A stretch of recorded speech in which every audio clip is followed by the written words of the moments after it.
And today we're going to talk about purrr. All right. So purrr is very broadly an R package that is developed by the Tidyverse team that is supposed to help you work with vectors.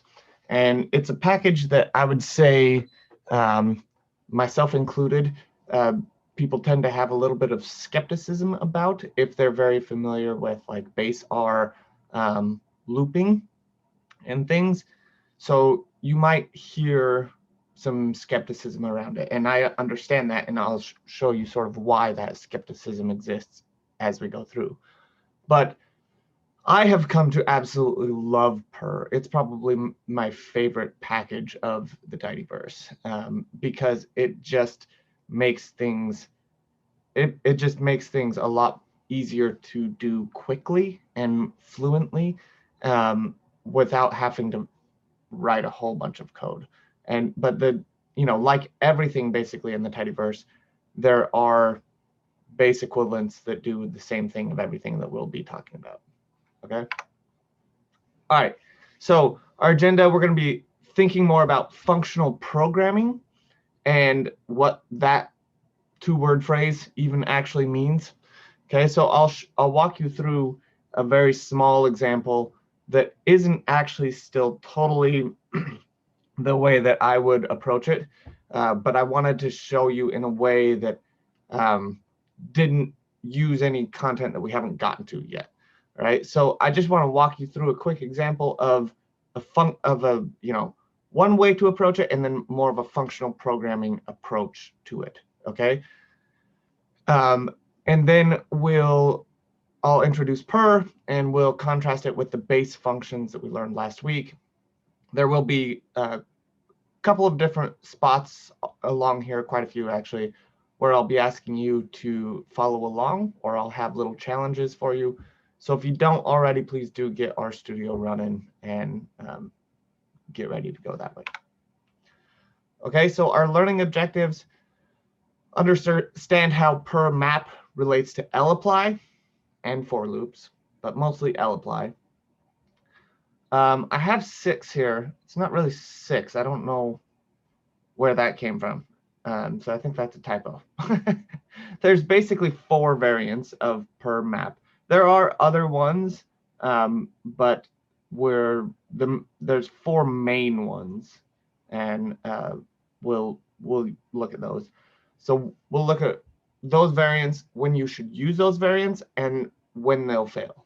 Okay, and then finally, and this is actually sort of the first thing we're getting to, get a better understanding of what functional programming is and how purrr, throughout as we go through purrr, how it will help facilitate this process. So it'll help hopefully ease you into functional programming a little more simply. Okay. All right, functional programming. So what is functional programming? Right, that's the title of this course, and I haven't ever really defined it. So I'm doing that here. Basically, it's you have some big problem that you need to do, right? And what you're going to do is forget about the entire thing that you need to do. You're going to like zoom way in and say, okay, here's one tiny little use case of something I need to do. And then you're going to write a function, or, well, usually you're going to write a function that addresses that piece. And then you will write a loop that loops that function through the rest of the problem. And that may not address everything. That may address just a small part of it.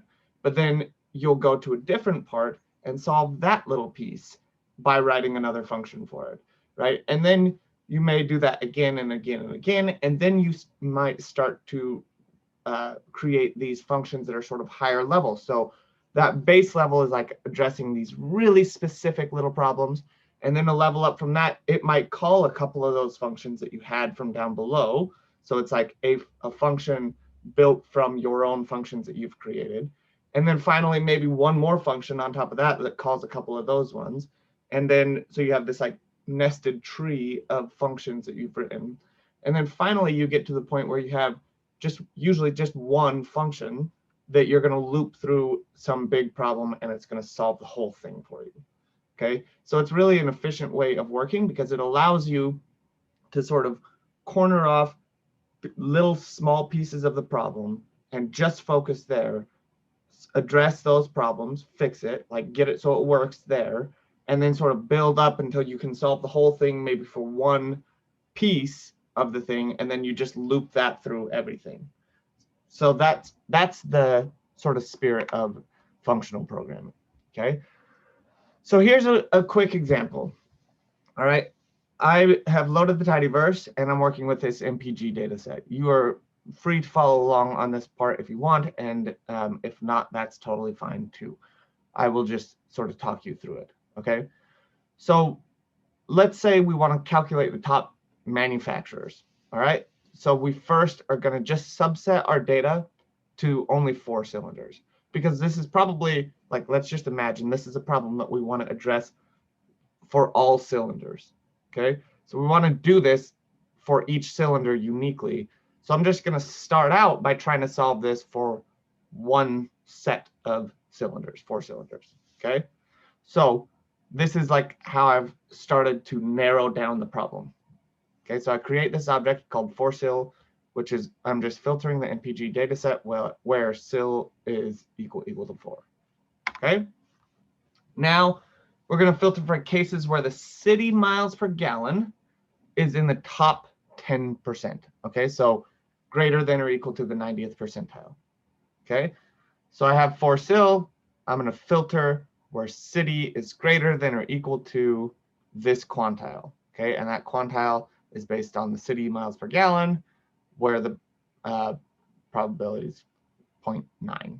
Okay, so that gives me the 90th percent. This code right here, right, gives me the 90th percentile of city miles per gallon, and then I'm asking it to filter to only the cases where the city is greater than or equal to that. Okay. Now let's say we want to get counts for the manufacturer, model, and class for each of those, for all of the data that's in that range. Okay, so I'm, I could be using piping. I'm not. I'm just saying count from that 90 object I just created, count the manufacturers, count the manufacturer and the model, and then count the class. Okay, so that's pretty straightforward. And now we're going to create a plot for each of them. Okay, so I have a plot for manufacturer, I have a plot for car, and I have a plot for the class. Okay, all of these are very similar. They just go like this, right? So I have my count manufacturer object. I'm going to say factory order manufacturer -n, so that's going to say in reverse order, right? And then put n on the y-axis, use geom call and fill by manufacturer, and then use scale fill brewer with the set3 palette, change some labels, and take away the fill guide. Okay, and then you can see this one is essentially the exact same thing. We're just switching, instead of for here I have to say unite manufacturer and model, and then that's called something car, and so then I put car there, and same thing here, I now have class there, but otherwise they're basically the same. Okay, then I'm going to use patchwork to assemble the plots. Okay, we never really talked about this in the last class, but it's a really nice package. I mentioned it a couple of different times. It's super simple, so I didn't really ever spend any slides on it, but basically we're saying plot car, right? The car one, we're putting that on the top, and then on the bottom we're going to put both of the other 2 plots together. Okay, so it's plot car divided by plot MFR plus plot class. Okay, and so then finally we end up with this one plot that has top 10% of city miles per gallon with the car frequency here, the manufacturers, and then the car class. Okay, so that's like a lot of stuff that I just did. Okay, and I did it for 4 cylinders, and I could just copy and paste that code a bunch of times, and I could do it for all cylinder types, right? But that's less than ideal, because when you're copying and pasting code a bunch, it tends to be more error prone, right? So you're more likely to end up with bugs in your code when you're doing a bunch of copying and pasting, because you might forget to replace one of the things in one of your lines. And if there is a bug, it's sort of hard to sort through all of this repetitive code that looks really similar and try to figure out where that bug is coming from. So instead, we might take a functional programming approach, okay? And as I said, if I were actually doing this, I would probably do it a little differently than what I'm going to show here. So that's why I have this, at least in spirit. This is a functional programming approach that I'm going to show, but it's a little bit more simplified, I guess. But it actually, I think it's maybe more complicated in some ways, but it's using content that we have already covered, okay? And this is part of why I've taken this long to get to the idea of what functional programming is because I wanted to make sure we understood sort of at least the concepts of looping and things before we started talking about it. Okay, so what I'm going to do in this approach is I'm going to start out by just splitting the entire MPG data set by SIL. Okay, so now I have a list that has data frames where each data frame is just the data for that cylinder, okay? Then I'm creating a new object here, which I'm calling top 10, where I'm going to loop through by sil and say function x, right? So x now becomes a placeholder for each data set, and I'm going to say filter x, and then the rest of this code is the exact same. Okay, so this code is all the exact same. All I'm doing is I'm now looping through by sil, and I have this function x, where x becomes a placeholder for the specific data set. Okay, and now if I look at the structure of top 10, you can see I have 4, 5, 6, and 8. Okay, and that's just the data where the city miles per gallon is greater than or equal to the 90th percentile. Okay, notice also though that it's the 90th percentile for that cylinder type, right? So it's not the overall 90th percentile, it's the 90th percentile for that cylinder. Okay, any questions on that? Yeah, I have a question. When you're using quantile and probs, I'm just a little bit confused. Is that making a quantile only within the top 90%, so it throws out the top 10% and then cuts that into 4, or what is that doing? No, it's just calculating, it's giving back one single number. Gotcha. So that one number is the 90th percentile for city miles per gallon. Okay. So then it's basically, okay. Yeah, so it's like if the 90th percentile is, say, 23.4 or whatever, then this is saying, is city greater than or equal to 23.4? Okay. Okay. For some reason, my brain was reading that as quartile or quartile, and when I said it out loud, I was like, "Wait, that's not the word I just read out loud." Okay. Yeah. Thank you. No problem. Any other questions? Okay. This is very much what we did last week, right? Using lapply function x. X becomes a placeholder for this specific thing. Obviously, we don't have to use x here. We could say function data, and then we would just put data here, or whatever, right? Function d, that's just a placeholder. Okay, now I'm going to do the same thing I did before, but I'm going to get all the counts. Okay, so in one loop, looping through the top 10 thing, I'm going to say count manufacturer is count x manufacturer. Okay, so function x again, x being placeholder for each one. Count class, count x class. Count model, count x manufacturer and model. And notice I'm doing that unite thing that I did before I plotted it right here. So I'm piping that to unite. I'm creating a new column called car, which is going to combine manufacturer and model and separate them with a space. Okay, then this part is a little bit tricky, but I'm going to return a list that has these three things. Notice this is a named list I'm giving it. So when I loop through this, right, because I'm using lapply, it's going to return a list. Okay, So it's a list of length 5 because we have 4 cylinders, 5 cylinders, 6 cylinders, and 8 cylinders. List of length 4 is what I meant. Right? 4 cylinders, 5 cylinders, 6 cylinders, and 8 cylinders. Okay, so that's the length of this list of this counts thing. But then I'm having this also return a list, and that list is of length 3. So this now becomes a fairly complicated object because we have a list of length 4, and each of those has their own list of length 3, right? So for 4 cylinders, that's going to be the first element of the counts list, but it's going to contain a list that has 3 elements: MFR, car, and class. Okay, for the manufacturer, the car, and the class. So then when I print it down here, you can see this is the first element of that counts list is 4. Okay, within that is 4 MFR and 4 car, and then you can't see it, but there's 4 class.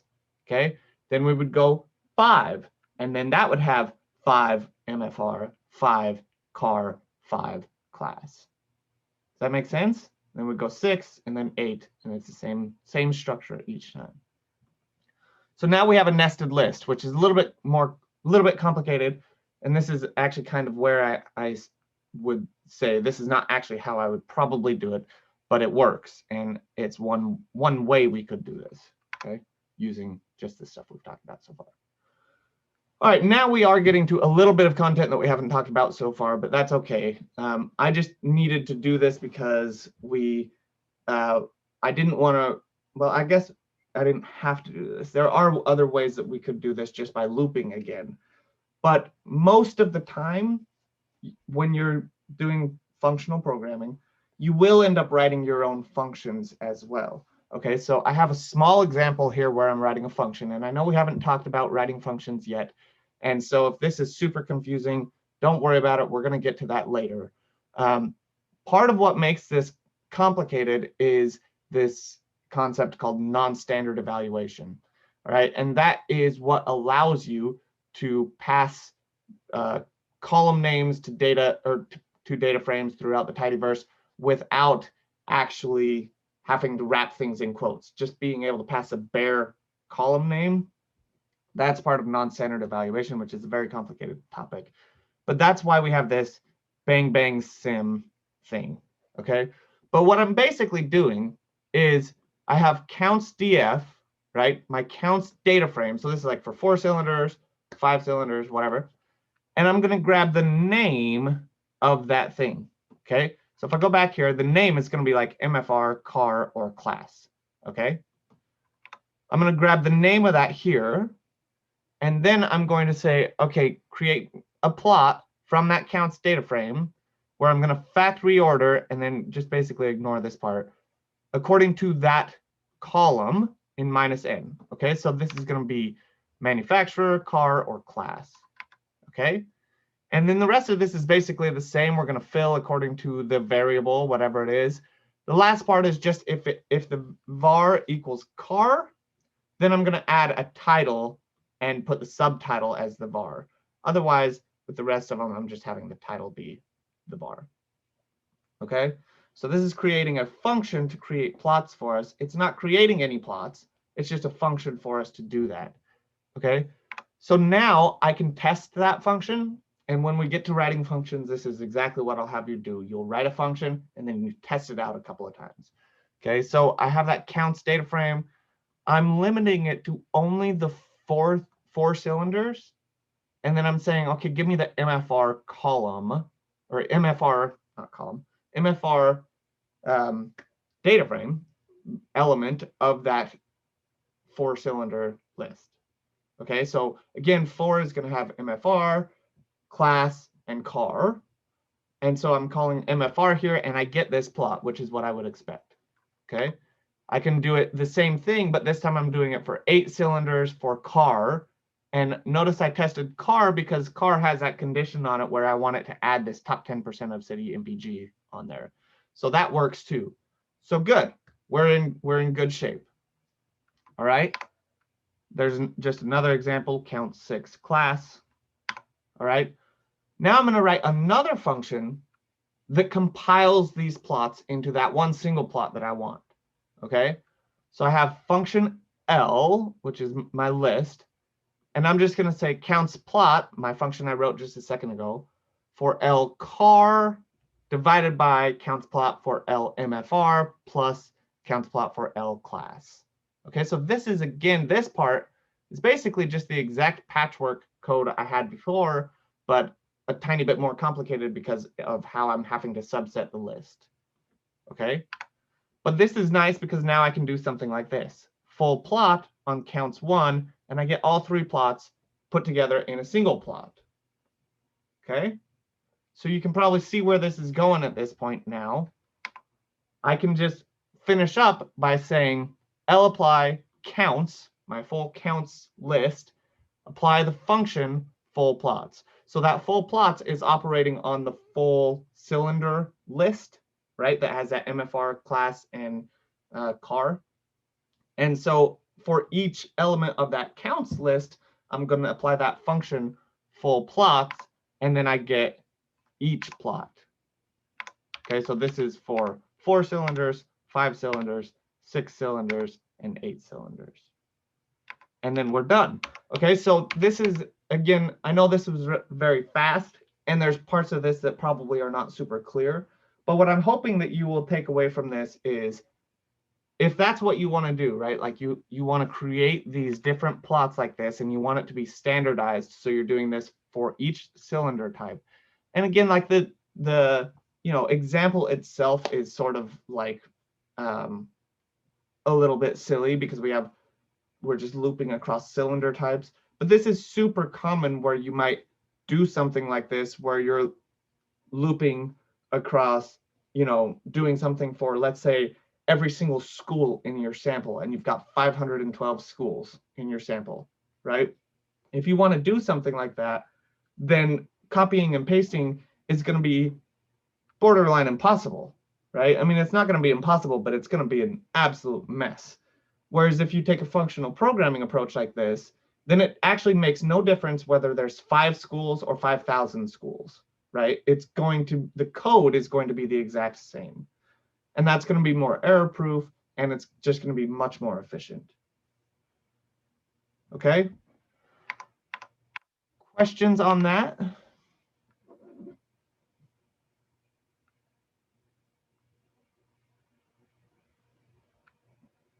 All right. So we're clear on what functional programming is and why we would want to do it. Okay. All right. I won't make us sit in uncomfortable silence any longer. I just want to be really, really certain that we're clear on this, because this is that's the heart of the class right there, right? And the example itself is a little bit made up and whatever, but that's really what we're trying to do throughout the whole course. Take a really big, gnarly problem, identify the really small pieces that you can address, write functions to address those problems, and then eventually loop it all across so it solves the whole thing. Okay. All right, moving on to purrr.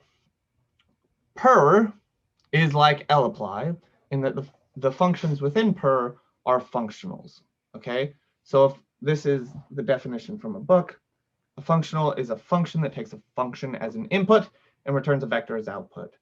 What does that mean? Well, it means it works just like lapply, basically. Okay, so you have purrr, and you have a vector that you're feeding it as the first argument, and then you have a function that you're passing it, and it's going to run that function for each element of the vector that you passed it, and then it's going to return a vector on its own. Okay, map, just like lapply, is always going to return a list. So a list is a vector, right? It's just not an atomic vector.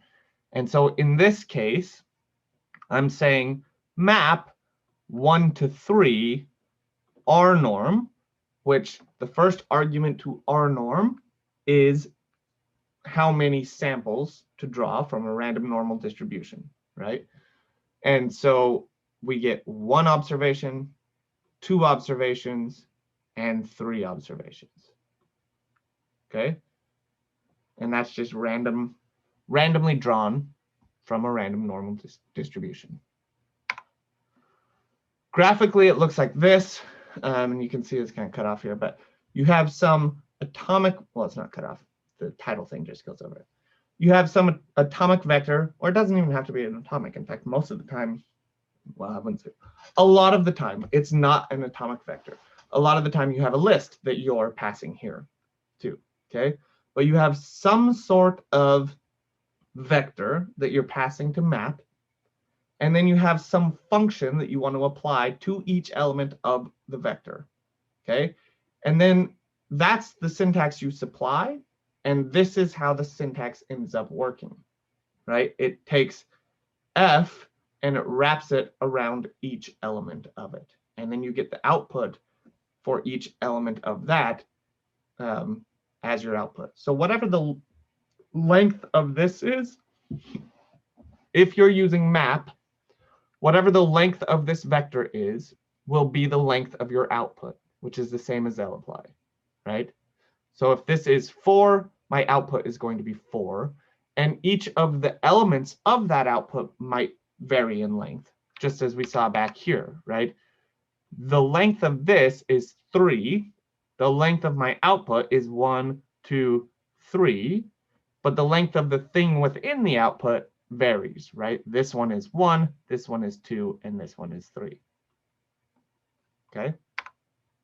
But the length is always going to be equal to the length of the vector that you feed into it. Okay, so comparison to base lapply, I've already told you what's going on here in terms of what the code is doing, drawing samples from a random normal distribution. On the left is the lapply code. On the right is the map code. What's different? Nothing, right? This one says lapply, and this one says map. Other than that, they're exactly identical, right? So this is where the skepticism comes in that I was mentioning before, because people see map, which is like the heart of purrr, and it looks exactly identical to lapply, and it is basically exactly identical to lapply. There's only a few little differences between them, which we'll talk about. All right. So people see this and they think, why would I want to use purrr map then? Why would I not just use lapply? And that's a good point. If all you're using from purrr is map, then you shouldn't. You should skip purrr and you should just use lapply. There's no reason to use map over lapply. The only reason that you might want to use purrr is if you're using the other variants of map, which we'll get into here in a minute, and or the shortcut syntax, which I'll show you in a little bit, is really important to you. Okay? But this is a quote directly from Hadley, right, in the advanced R book, telling you exactly what I just said. Skip purrr if all you're using is map. It's not worth it, right? But map is like the building blocks for the rest of purrr. Okay, so these two lines of code are also equivalent. Okay? So a little pop quiz, what is that code doing?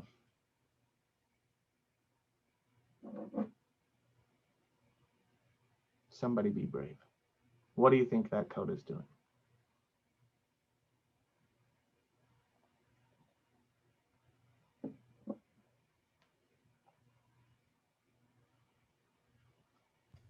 I'll take a guess. It's going to tell you the number of, so like it's going to go into empty cars, look at every row, and then in the row, it's going to tell you how many, if it was a factor, it would be like levels of the factor or whatever is in that row. That is almost exactly correct. It's not going to go into every row, though. It's going to go into every column. Or every column. Yeah. Yes. Yeah. Yep, that's right. So it's going to go into empty cars, and it's going to go at each column, and then it's going to tell you how many unique elements there are. So if it's a numeric column, there might be a bunch of unique things. If it's a factor, there might be 3, there might be 7, whatever. Okay, so it ends up looking like this. But purrr also allows you to use this shortcut syntax. Okay, so these things like this, whenever we say function x, and then we use x as a placeholder for the thing that we're looping through, these are called anonymous functions. And they're anonymous because you're actually writing a function there, but that function is not bound to a name, right? So like mean is a function, right? But it's bound to the symbol mean, right? Which is like the name. In this case, this is a function that is applied through the loop, and then it sort of goes away. So it's never bound to any name. So these are called anonymous functions. And we use them all the time when we're looping. So purrr provides this sort of shortcut syntax where instead of writing function x, you use the tilde. Okay, so the tilde is the placeholder for that function x. Okay, and then instead of having x though, you have dot x. Okay, so dot x becomes then the placeholder that you're looping things through. So that's all the shortcut syntax is. You're taking, so if we replaced function x, if we instead of having x here, we had dot x, right? Then it would maybe look more similar to down below. But the dot x is used to sort of distinguish it from x, which is very commonly used in anonymous functions like this. Okay, so these two are equivalent. This is also equivalent. Okay, and lapply doesn't have a shortcut syntax like that, and that's obviously still not that big of a deal, but it is nice to have this shortcut syntax where you can just use a tilde to replace function x, and then you just use dot x as your placeholder for the thing you're looping through. Questions? Okay. We can also use map to extract elements of a list, and this is very regularly a lot more brief syntax using map than with lapply. So here's an example where we have a list, right? And this list is fairly complicated, but not like horrible, right? It's a list that has 3 elements, and none of those, all 3 of those elements are lists, but none of them are named, right? This first list has one, well, each of the lists have 1, 2, 3, 4 elements, except this last one, which only has 3. Okay, and inside of those lists, the first element is not named, and then the rest of them are. Okay, so we have -1, 2, 3, and then we have x, y, z, but then we're missing z on this last one. Okay, so again, fairly complicated list. It is a nested list, but it's not like the worst list ever either. But we might want to do something like extract the second element from each list. Okay, so we have L. We want to map through L and give me the second element, right? 1, 4, 8. With purrr, with map, we just say map L 2. Okay, so go through L and give me the second element of each thing, right? So this is length 3, 1, 2, 3. And these could be atomic vectors, and this would work also. They don't have to be lists for this to work. Okay. The first element of each of these is a -1, -2, and -3. The second element is this 1, 4, 8. Okay. So when I say give me the second thing from L, L being this thing, it's going to give me 1, 4, 8. Okay. Does that make sense? That doesn't work for lapply. Okay. There are ways that you could do this with lapply though, but the code is just a little bit more verbose. Okay, so here's one way where we could say function x, x bracket bracket 2. Okay, so x then becomes the placeholder for each of these lists, and we're saying index that list to give me the second element. Okay, so that works. The other thing we can do that you will probably see code that uses, I think this is pretty clear what's going on here. This one's maybe a little bit less clear, but it is briefer, right? We say the function that we're going to apply is the double bracket, and then we're going to get the second element out of there. Okay, and this works because everything in R is a function, right? So the bracket is a function, the double bracket is a different function, everything is a function. And so we can say apply this function, double brackets, and notice I have to surround that with backticks. And then you can just pass additional arguments to the double brackets, which is 2. Okay? So either of those work for lapply if you want to skip map. Okay? Map will also allow you to extract by name. So we can say loop through L and give me Y. Okay, so let's go back to the list for a second. Here's Y, right? It's 2, 5, 6, 9, 10, 11, right? So when I say go through L and give me Y, I get each of those vectors back. And again, it's going to be of length 3 because that's the length of the list that I'm feeding it. That's the length of L. Okay, so 2, 5, 6, 9, 10, 11. Why don't we just call L3 because it's the third element, but we have to say Y. You could do that also. Okay. But what I'm showing you is when the element is named like this, you can also use the name. So you could not do that here. You would have to do L1. You could do it here. You could say LX, or you could do L2, right? Either one is fine. If it's named, you can use the name. If it's not, you would use the index.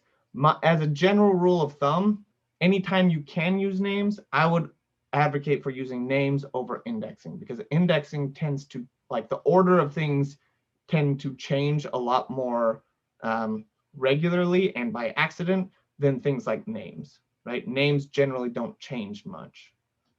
So I would pretty much always, when you're working programmatically, try to index things by the name, not by like its location in the list. But you can do it too, of course. And there's sometimes things that you can do, like order a list so you know the order, what the order is going to be or whatever. The last thing I'll show you here is that you can also pass multiple arguments to it. So here I'm saying, here's L, go through L, right? And then I pass that a list where I'm saying, give me Y, the Y thing from each of those, and then give me the first one in the result. Okay, so if I go back here, when I get just Y, I get 2, I get 5, 6, and I get 9, 10, 11. If I pass a list and say 1, then it's going to just give me the first element of each of those. So I'll get 2, 5, and 9 back. Okay? Make sense? And this is like a little bit more advanced. Like if you, I hope you will feel comfortable with this. But from there, you could also just loop through that again to grab the first element or whatever. But if you feel confident, this is even more brief syntax and is a little bit more efficient. Okay. All right. Any questions on that before we move to the variants? All right, and then the practice parts are coming up here too. Quick question. Yep. Because it's like, what if we want both the first column and the Y column of the list? Because I was assuming like that one would give us 2 columns. However, that one only give like the Y column plus the first element of the Y column. So what if we want like, 2 columns instead? Yeah, so like say you wanted this one and this one. Yeah. Yeah. So that would be a little bit more tricky because you would need to make sure that the return was a list as well, right? So I think you could probably just do C. You should be able to just do C and then do 1 and 3. Let's just go to R real quick and try it. So let's see, where is my R? There it is. Okay. So let me load the tidyverse here first. Okay, and then we've got L. So if I say map L and then give me the first and the third, what does that do? That does not work.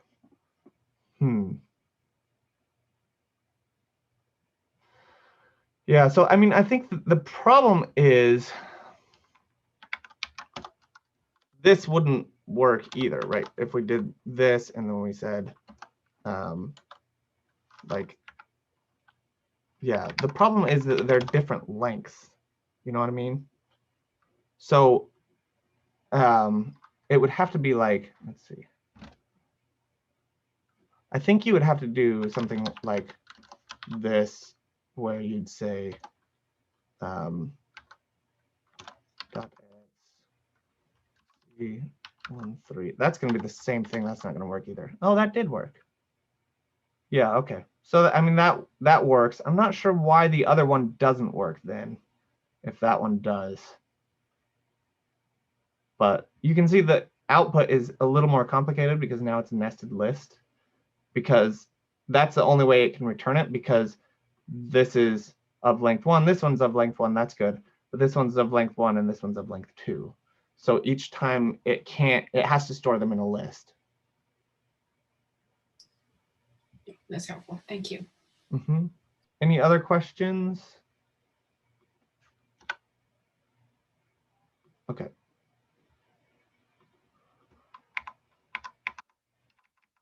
All right. So on to the purrr variants. This is where I think purrr really shines. And it's not just this, but also next week when we talk about batch loading, we'll talk about map DFR, which I think is another, it's like one of my favorite functions that exists, basically. Okay, so these are the 4 main variants of purrr map, and they are just one for each of the 4 main types. Okay, so double, int, char, car, whatever, however you want to pronounce that, and LGL. Okay, so one for each of the 4 main types. So here's L again, looking at L, right? And what we could do is, instead of calling map LX, right, which here's X is of length 1 for each of them. Oops, here. We can call map underscore double, and it will simplify the result down to an atomic vector of type double.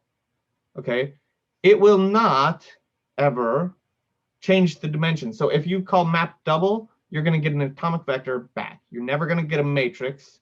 You're never going to get anything other than an atomic vector that has no dimensions. Okay, it's just like a list of numbers, basically, except it's an atomic vector. We can also do this with indexing like this. So map double L1, and then we'd get -1, -2, -3. Okay, so this is just like vapply, but as you can see, the syntax is much more brief. Okay, and I think it's also not only more concise syntax, it's also much more clear what you're trying to do. You're going to map through something and return a vector of type double. Okay, there's also coercion will occur if it can. So L, here I'm doing map car, sure, whatever. Did I have a typo back here? I did. That A is not there. So yeah, I'll have to fix that. But CHR is what it is. All right, so I'd map through L and pull out X. X is of type integer or double. It looks like double. And so because I've called map car on it, it's going to give me a character vector in return. So it's going to coerce that to character if it can. If not, it's just going to give you an error. Okay. You also will get an error if the element doesn't exist. So I very purposefully, when I created that list, had Z in the first and second list in the list, but not the third, right? So if I say map car and I say loop through L and give me Z, it says, oops, it says error result 3, so the third element in the list, must be a single string, not null, of length 0. Okay, so that's a pretty informative message. It's telling us the third iteration through this is it must be a single string, and it got back null of length 0. And that makes sense if we look at this, because Z, that's going to give me a single string. Z, that's going to give me a single string. Z doesn't exist, so I'm getting nothing back. Okay? So what we need to do in cases like this is we need to set a default value. So in this case, I say dot default equals NA underscore character underscore. Okay? And then I get A, B, and NA. So why am I using NA underscore character underscore, right? In the prior case, NA would have worked as well, but R is inconsistent in a lot of ways. And that's part of like open source, and it's also part of a bunch of people working on R in the beginning and not really communicating with each other. So these are the different types of NA values. Okay, there's the logical type is just NA, which is also confusing.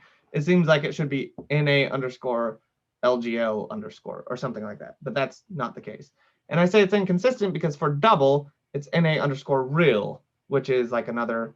So for that type of data, right, double, what we've been referring to as double, people usually refer to as either double or float or real. Okay, those are all three like synonyms for the same thing. So NA underscore real underscore is for double, for type double, and then NA is for logical. So generally, if you're saying assigning something to missing, I would try to use these types. Okay, so you're saying this is the specific type I want it to be. Okay, and one place in particular where this comes into play is if you use case when. So if you've used case when from dplyr and you want to say true, so like your default value is equal to NA, you have to, in that case, specify the specific type of NA you want it to be. Okay? Unless they've made some updates recently, but that's at least how it used to be. I haven't checked recently. But so I have this sort of general programming rule. The more strict you can be about things and the more explicit you can be about things, the better. Okay, and that's part of what purrr is about, is using these type variants. So we're saying, you know, map double. So we're sort of forcing the output to be of type double. And if not, then we want it to give us an error. Okay, so one of the other things that when we get to programming, like people have models of like fail fast. So if your function is going to fail, you want it to fail fast. So you want it to fail as quickly as possible, as soon as it runs into unexpected output, and not continue on and on and on and on and on until you get to some random crazy thing that it doesn't know what to do with, right? So that's why you would have checks in this at the start. And if you have some unexpected input, you want it to immediately output and say, this can't handle this type of input or whatever. Okay. So if you look at type of on NA, you'll get logical. If you do the same thing with these ones, you'll get the corresponding types. Okay. All right. Some examples. Please do follow along now. Economics should be loaded with the tidyverse. It's part of ggplot. So go ahead and create a new object called econ, where we're just going to pass economics to mutate, create a year column. Actually, I can't remember. Yeah, we're creating a year column where we're just parsing the year from the date column. Okay, so this is a date column. We're saying lubridate year from date, and we get this column over here of type double that is just the year from the date. Okay, so I'll give you 30 seconds or so to do that.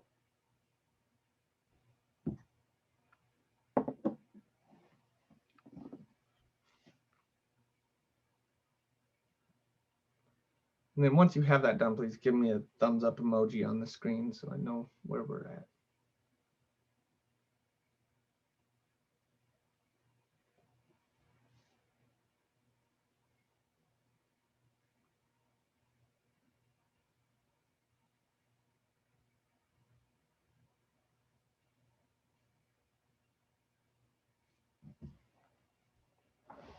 Okay, I think we're just about there. And if you're not there yet, that's okay. Just keep working on it. Okay, now we're going to create this by year object. So we're going to split econ by year. Okay, so I have econ. I'm going to split it by econ year. Okay, so then you can look at structure by year if you want, and it should look like this.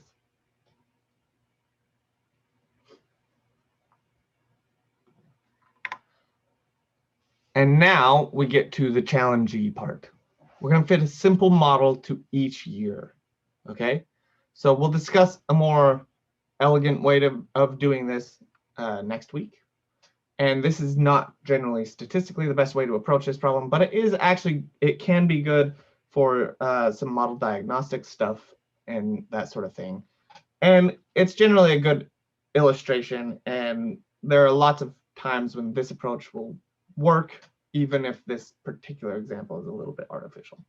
Okay, so like a more like real example is maybe you have data for every grade for every content area.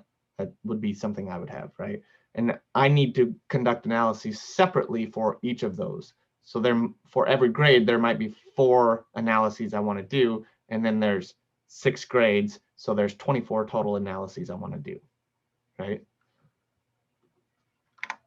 Okay, so what is the relationship between personal consumption expenditures, which is that PCE column, and the unemployment percentage over time? And by over time, I mean year.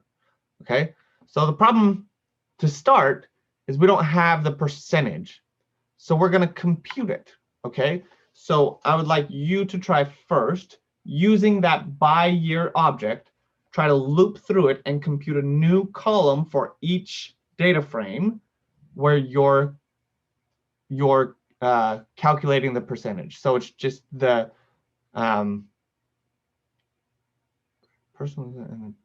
so unemployment percentage. So you're going to take the unemployment column and divide it by the total.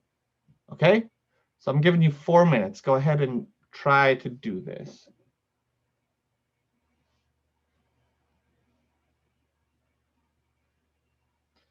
Okay, so there are numerous ways that we can do this.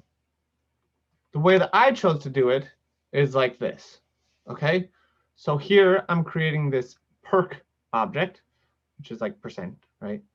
Where I'm saying map through by year, and we're going to mutate. So notice I'm using the tilde here to say for each element in by year, for each data frame in by year, mutate. And the first argument to mutate is always the data, right? But we could actually go .x pipe mutate, right? But I'm going to mutate .x, where I'm going to create a new column called percent, which is equal to unemployed divided by pop. And so you can see when I do str on perk here, I get percent, etc. Okay? Any questions on that? How successful did you feel like you were? Give me like one of these ones.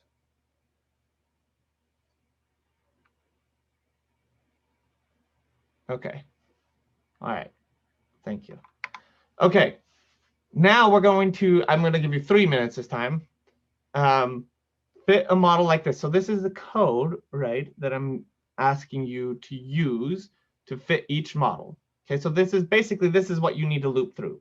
There is one additional sort of challenge here, though, which is you have to specify the data that you want this model to be fit to. So this is the formula I'm asking you to apply, but then you're going to have to add an additional argument to this formula where it says data equals, and then whatever the data is that you're going to model. Okay, so I'd like you to loop through by year again, and then fit this model. Okay, so I'm going to give you 3 minutes this time.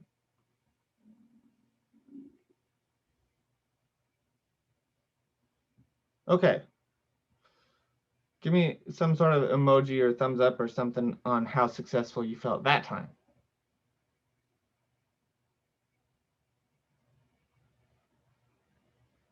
Okay. Got pretty decent mix there.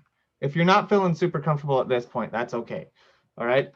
This is how I would do it. Okay, I created a new object, which I'm calling mods this time from models.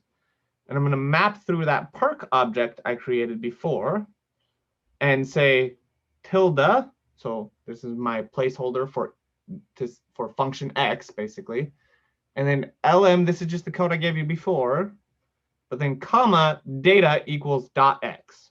Okay, so the data for the model is equal to dot x. So each of those things that we had before. Okay. And then when I look at this, now I have this list of 49. So I have 49 models that I have fit to the data. Okay, this is for 1967. Then the next one would be for 1968, etc. Okay, questions on that? All right, now we're going to move on to trying to extract some coefficients. So if I do coef mods bracket bracket 1, that's going to give me the coefficients for the first model. Okay, so I'm asking you to use coef to extract the coefficients for every model, not just the first one. Okay, 2 minutes, ready, go.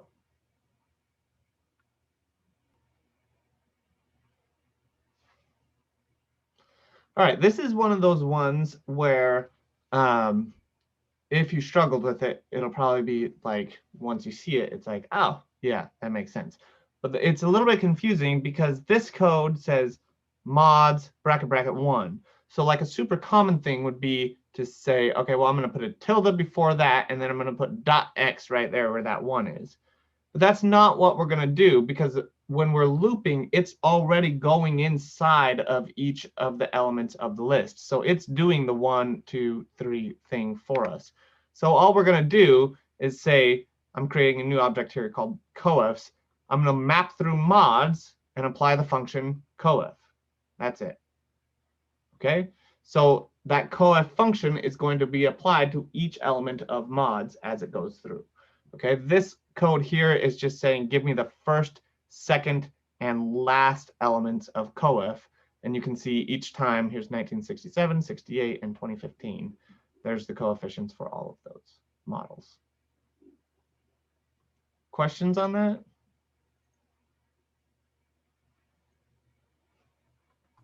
Okay. Is there a rule for when you can drop something after the coef? Because like I put brackets and then a dot x, and I've seen that with lapply too and stuff, and I don't really know when I don't have to put something after that function and when I do.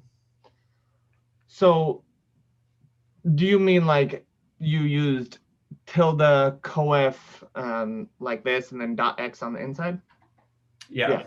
So that is also totally fine. But the general rule is if you're applying a function and it's going to each of them, then you can just put the function there.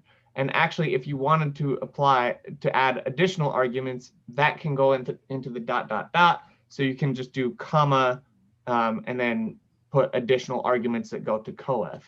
When you really need to use the function x or the tilde dot x is when you're doing more like intermediary stuff. So I'm going to, maybe in the first thing I'm going to create, I'm going to pull the coefs, and then I'm going to do something to those, like, you know, add them all together or something like that. And then that's what I'm going to return. Obviously, that wouldn't make sense in this case, but just as an example, right? Okay. So you're having like multiple steps. That's when you typically really need to have that tilde. But like back here, right, this is another example where like it's just easier and more clear, I think, to have the tilde and the .x there because that's very much the code that you normally write.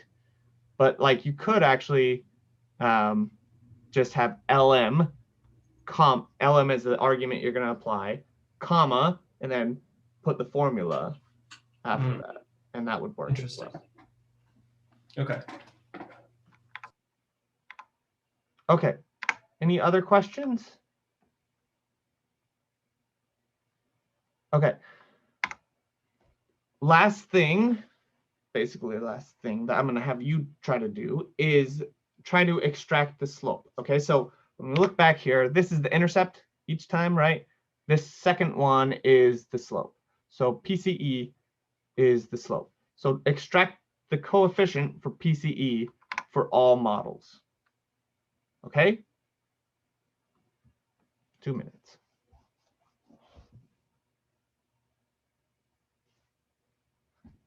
Okay, so there are a couple of different ways that you could do this.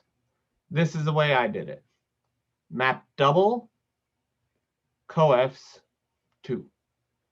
Okay, I'm using map double here because in this case, every single time I'm getting a type double and it's only 1, right? So each iteration I get a vector of length 1 that is of type double.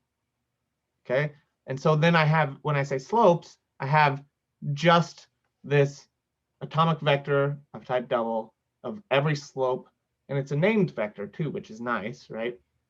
That has the slope for each year, which is right the relation between unemployment and percentage, or whatever that was. Okay, so now we could do things like this, okay, where, and so I'm saying I trust you can do this. I'm creating a tibble here where the year is just equal to the names of the slopes, right? Because back here, these are the names, right? 1967, 68, 69.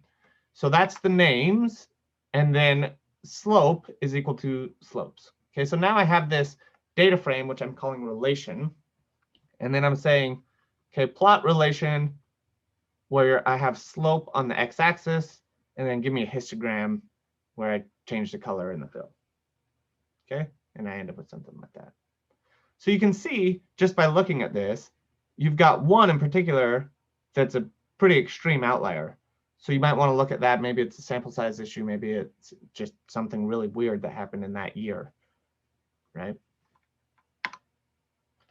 Okay, moving on. Before I move on though, I just want to make sure. Do we have questions on any of that? And like, if you didn't feel like super confident going through that, that's okay. We're going to practice more, but this is what we're sort of pushing towards, right? So if you have immediate questions, now is a good time to ask them.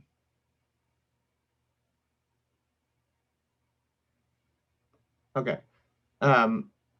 And again, if your confidence level is like super high, like you feel great about everything, you were successful all the way through, that's great. If you were totally unsuccessful all the way through, that's okay too. We're going to be working on this in a lab on Wednesday, okay? And that's where we'll start to get more practice with this, okay? But this, in my experience anyway, tends to be a difficult thing for people to wrap their heads around, especially if you don't have any programming experience, just this idea of sort of looping through things. But you can pretty quickly see why all of this data type stuff that we had that fairly boring lecture on becomes so important, right?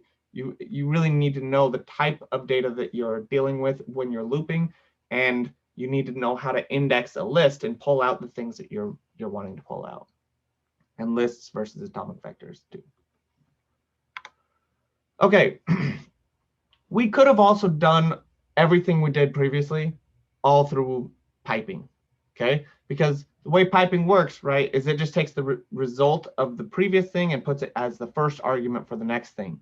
So I could say by year and then pipe that to map and then just use this tilde there immediately. So I'm just bypassing the thing that I'm looping through because I'm piping that in, okay? And then I could take that result and pipe that straight to map again and apply the LM code, pipe that to map and say, give me the coefficients, and then pipe that to map double and say, give me the second one. Okay, and then I have slopes here that looks like this. Okay, is that clear? All right, we have like 3 more minutes left, so we can do this if you want to. I do just have a few examples here, so I'll just go over them, and you can do them on your own if you want. And if you want to check in with me, have a one-on-one meeting or maybe a small group meeting, either way is fine, to go over any of this, that's great.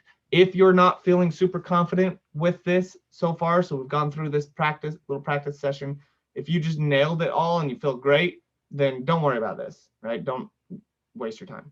But if you went through it and you're not feeling super confident and you don't feel like you were able to really get it, then this is good extra practice. Okay, so it's not required at all, but if you want some extra practice, this is something you could do.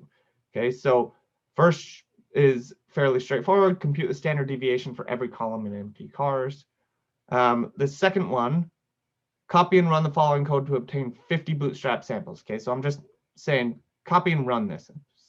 Copy and run this. So don't worry about doing anything else. Just copy and run it. Then fit a model like this to every bootstrap resample. So this will give you an object called samples that's going to be a list of length 50, where each element of the list is a data frame from MT-cars. Okay, and so I'm saying fit this model to each bootstrap resample. So to each data frame here. And then finally, extract the R-square and plot the distribution. So extract the R-square from each model and then plot the distribution. Because this is bootstrap resample, the R-square is going to be very, very similar across all of them. So the distribution will be really tight, but that's okay. Just practice. Okay. So next time we will have lab 2. It is already posted. You can go check it out. You can even get started on it if you want. I will put you in your same groups that you're in for your final project. The labs are good for the group work, also for you to sort of build relationships with each other so you know how each other works. So if you haven't really worked with your group much before, labs are a good time to sort of build that those relationships. Okay, but also it's time for me to help you if you have questions on things. Okay, but that'll be all of Wednesday, and then next week we'll start to talk about batch processing data and some other fun things. Any questions on any of that? All right. Well, thank you all. Please do feel free to reach out to me if you want to practice on this and you're not clear on all of it. We can even, if you are really not feeling comfortable, we can even go through it all together. If you want, just let me know. Okay. Otherwise, I'll see you Wednesday for the lab.